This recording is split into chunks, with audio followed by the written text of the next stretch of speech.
Sino ba talaga ang sinasamba mo?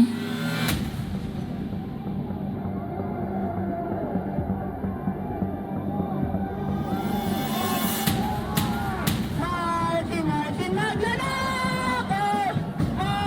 Martin maglalaban! Ferdinand Martin Romualdez. Welcome to the show. Bakit tila sa kamera, dito mismo sa Senado at sa ilang media ay hindi pa din nila kayang sambitin ang pangalan niya? Pues, sasabihin ko, Martin Romualdez.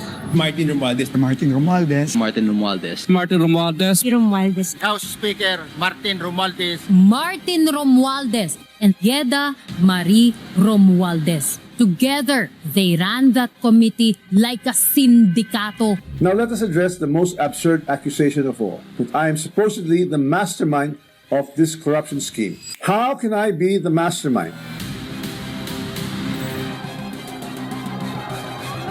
Yung mga tao talagang nagkakaisa na ilabanan na mapanagot yung mga officials natin na sangkot sa corruption. Which is dapat lang dahil matagal na tayong nagtitiis.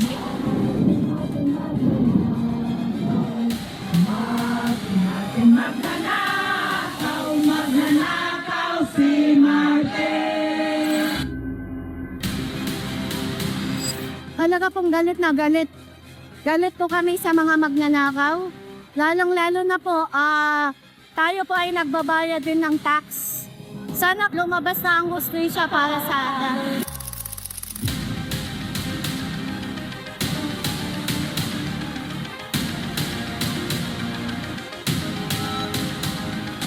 Bakit paulit-ulit lumalabas ang pangalan ni Martin Romualdez? Pareho kayo na ina-identify nyo na siya mismo yung kaharap ninyo na sinasabing ang may-ari ng bahay, si Speaker Romualdez, at kailangang umalis na kayo?